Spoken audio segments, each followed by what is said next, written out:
Wow, City! So how can you develop a marketplace by conceptualization and print-on-demand mindset and thinking to be able to try to recontextualize the art world by combining manufacturing and marketing? Stay till the end to find out. Welcome to the news, welcome to the news, welcome to the news. So, today we're getting a little bit wonky in terms of conceptualization regarding things that relate to potential. Regarding potential. So, how does this exactly align with what we're trying to focus on today? Well, just try to break it down a little bit. What we're trying to do is think about ways to conceptualize the print-on-demand market. The print-on-demand market connects with a certain element that corresponds to things that don't exist, but they can exist, and something along the lines of things that are customization in the art world, to be able to bring that to fruition. So it is similar to something that I've called, in the back of my mind, Chihuly shops. Chihuly shops is like Dale Chihuly. He made glass. He printed glass at his leisure from his operations and from his process. But that took some time. It took some energy. It took some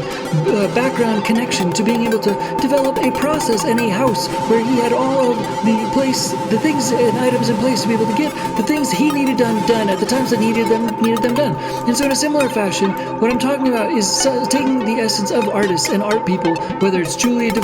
development and or creation, even architecture or custom gate making, which is a unique fixture and ultimately looks very custom and interesting if you make unique gates. But ultimately, we're trying to find unique artists in this fashion to begin with. So we try to sort of curate the artists and then combine them with like the Sky Mall magazine. In essence, like Sky Mall, you've seen them like sometimes if you've ridden in an airplane before and you see them on the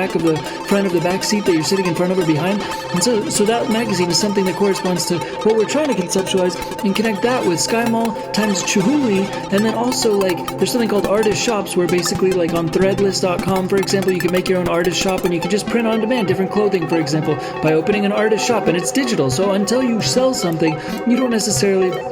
have to pay anything at the same time, and all of the transaction is done within the website, because at the same time that you sell something, you trigger also the development and the creation of that product to be then sent out to the people to be able to have that product made and shipped and delivered, in essence, corresponding to the essence of having that print-on-demand service similar to artist shops within the Threadless shop, for example. So we're taking that and we're combining that with the physical product realm, more or less, and by the way, a t-shirt is obviously a physical product after all, but we're trying to scale up the conceptual capability and manufacturing capability, connectivity, conceptualization by developing Chihuly shops and the capability to be able to develop more uniquely aligned manufacturing processes with the essences of jewelry creation, for example, but custom jewelry creation on the back end of 3D printing designs and such things, but where you can ultimately sell one of them and then be able to scale that up by having the background in place where you've got Chihuly shops in the background that are available to be able to make physical products of this nature that are more customized, and also connecting different artists with the essences of manufacturing, more or less, so that you've got similar to Chihuly, you've got the whole process of items in line that have to do with the ability to scale up a business by having things such as WeWork, for example. WeWork sells office that you can scale up. You can start small and then you can scale up your operation, more or less. And similarly with manufacturing, there's not exactly manufacturing items outside from print-on-demand t-shirts that are available necessarily. So in terms of trying to connect specific artist craftsmanships type of folks, type of people, and this corresponds to wanting to make our own jewelry line for Dink Tech Change for Games. Dink Tech Change for Game Studios, yeah. But in addition, we're trying to connect this whole mindset with the essence of the print-on-demand t-shirt world, in essence, where we're trying to connect all these artisans and all this artistry in the world, such as jewelry making, statue making, product making that's accessories for clothing and fashion, for example. But there's all these potential necessities for having factories in place in between to be able to scale up the process, if you will, but having the ability to have print-on-demand products in place where it's also we're trying to do some of the curating, and we're trying to do that for Dink Tech Change for Games, where we have a Sky Mall catalog, in essence, where we have interesting, unique products, but we at the same time allow different artists and artisans that we continue to try to curate specifically, and we find unique, interesting art, specific jewelry that has a unique flavor and just is outlandish and peculiar and strange. And we try to connect the essence of the dots of connecting demand to supply, basically, by having the manufacturing processes, some of them in place to be able to help some of these artists scale their business, where at the same time we're trying to bring in some of the scale at the same time by having a curated, packaged item sense of the whole process coming together a little bit in a center place,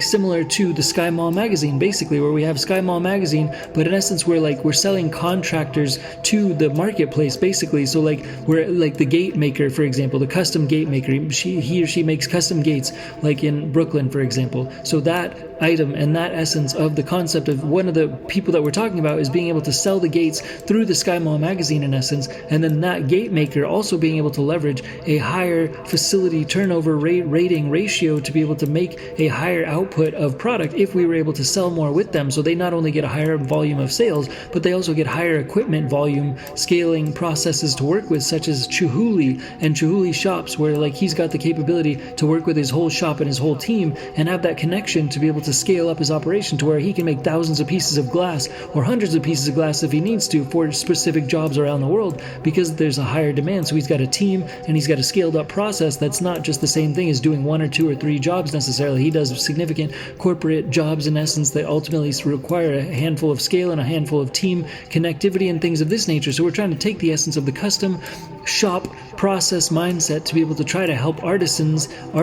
folks out there that do certain things like statues and certain physical products, more or less, to try to help them scale up their process like Chihuly, but combining that with the essence of artist shops in like the threadless artist shop, print on demand products process, in essence, realm. So we're just connecting the dots, in essence, connecting the dots to connect the artists with the higher range and scale workshops where they can scale up their outputs more or less by leveraging team, by also leveraging the higher sales volumes on the front end at the same time, to be able to have this whole network marketplace where it's a networking marketplace of different artists and artisans, like an artist network process that connects different artists through our Sky Mall magazine. But Sky Mall magazine is like in many ways like trendy products and things of this nature in the back of airplane seats and things like this, whereas we're trying to take like contractors, for example, and we're taking contractors and taking the essence of the ability to use the nature of contracting these folks that more or less have personal operations where they do everything by hand, for example, and then their artistry is like a little bit restricted by their time, whereas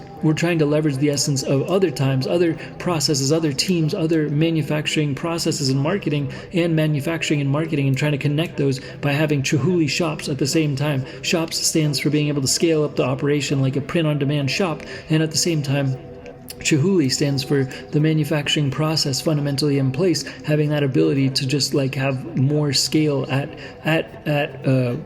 disposals, at people's disposal, in essence. So we're trying to curate artists and then meet in the middle to make unique and interesting artistic products around the world, like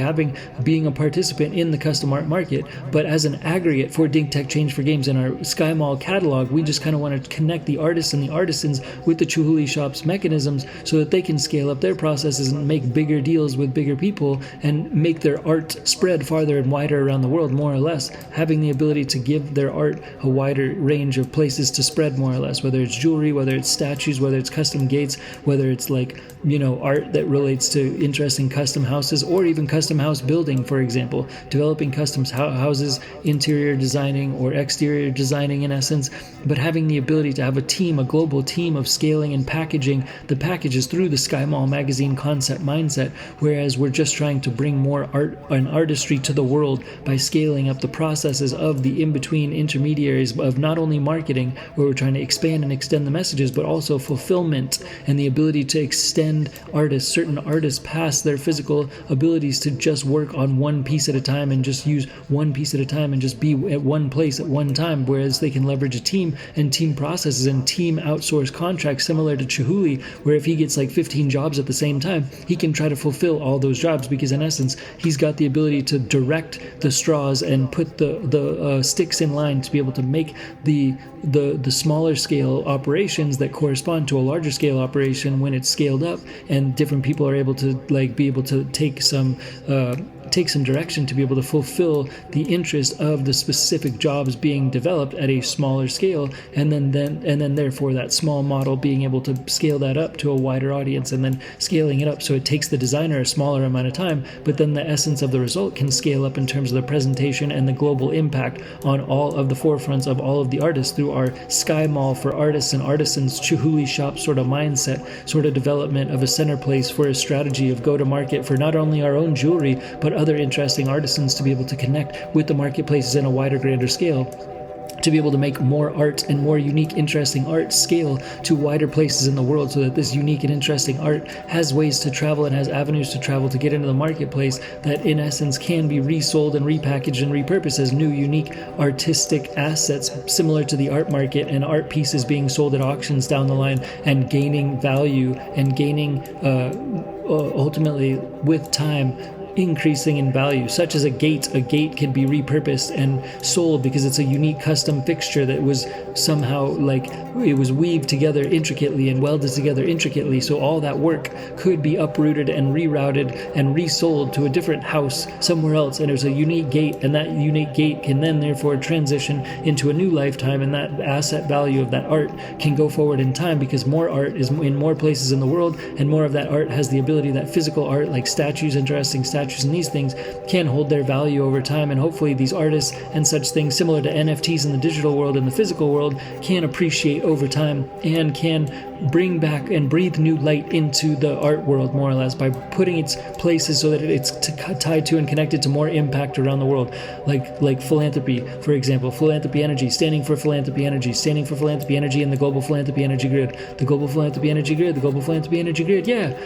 And at the same time, I used to play soccer, and one of the methodologies I used to be able to play soccer is to be able to connect that mindset with having a circle around myself, like when I played the video game for soccer at the same time. So that helped me keep people out of my circle, basically, and that was a mindset that was developed. It was one of the first ever mindset hacks that corresponded to what is today's spiritual finance, which corresponds to certain aspects of metaphors and such things that relate to things that are just like trying to surpass different elements of obstacle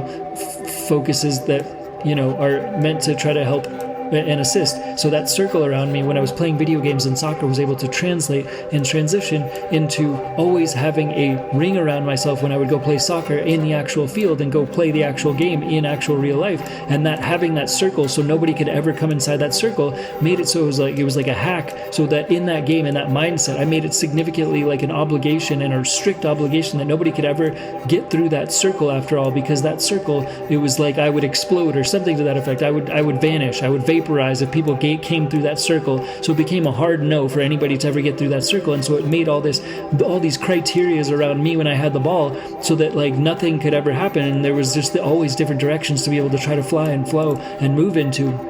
in essence. And so trying to have a coach, and for our own jewelry purposes, having our own jewelry purposes to make a mindset like this, having a ring like this around yourself, is also characterized by a piece of jewelry that we're trying to sell within this podcast. It's called it's a ring, like a gold ring that you wear on your finger, in essence. And that whoever your coach is and the person that you want to keep that mindset in line, like to hold you to be able to focus on whatever it is you would want to do. It's like a symbol of like any coach that you would want in the world. You can just metaphorically transition that ring as like the ring that's around you, because in any given time of the day, it's a reminder of whoever you would want your fake coach to be, your fictitious coach. You could have anybody be your coach and your mentor in life, basically. So you have to characterize that, because you have to watch somebody long enough in time in life. Like, for example, jewelry making for us is a very difficult process to be able to follow through with, especially with the Chihuly shops mindset and the ability to combine that with like real estate and a real estate brokerage, for example, to be able to try to align with impact and global philanthropy